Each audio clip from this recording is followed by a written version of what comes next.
Theresa May has predicted difficult moments ahead in Brexit negotiations but said she is optimistic she can get a deal that is right for the UK.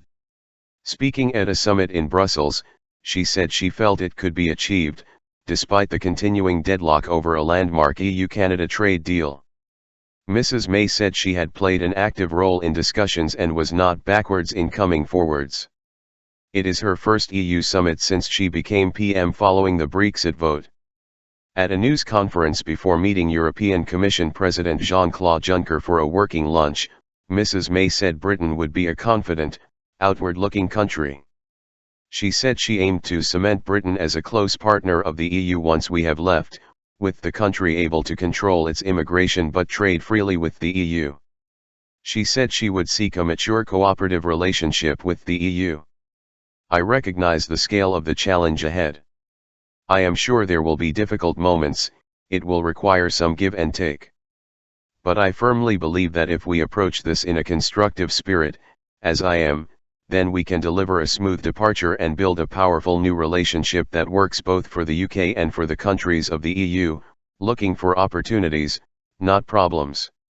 Asked whether the difficulties over CETA, an EU-Canada trade deal that has stalled because one Belgian region has objected, might affect a UK post-Brexit deal, Mrs. May said she was not looking to adopt a model that another country has but was seeking a new relationship with the European Union.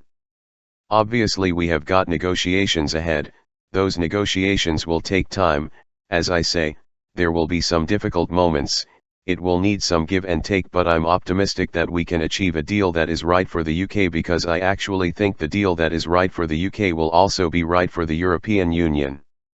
Failed model. But the TUC said the deadlock over CETA should be a wake-up call to ministers. Britain will need a trade deal with the EU after Brexit, and it mustn't follow the failed Canadian model, said the union body's General Secretary Francis O'Grady. We need a new approach to trade that creates good jobs and protects public services and workers' rights. Not one that just prioritizes the needs of big business. Liberal Democrat leader Tim Farron accused the Prime Minister of a haphazard approach to Brexit in her own cabinet. Instead of putting the views of a minority of hardline Tory Brexiteers first, our Prime Minister should be doing what's right for the British people, he said. This means remaining in the single market, maintaining cross-border security and ensuring that Brexit leaves nobody worse off. English or French?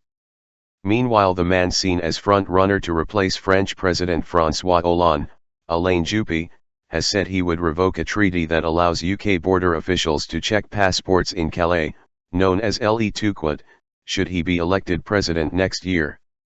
The former French PM blamed the 2003 agreement for the creation of the jungle encampment and said, "We cannot accept making the selection on French territory of people that Britain does or doesn't want. It's up to Britain to do that job."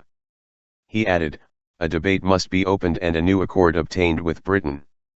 And one of the EU's three main Brexit negotiators, Michel Barnier, has been forced to deny claims that he wanted the talks to be conducted largely in French, saying the linguistic regime would be decided at the start of official negotiations. "Never expressed myself on negotiation language," he tweeted. "Work as often in English as French." Formal exit negotiations will not begin until Mrs. May triggers Article 50 of the Lisbon Treaty, something she has said will be done by the end of March 2017. This means Brexit, backed in a UK-wide referendum in June, is likely to take effect by the summer of 2019.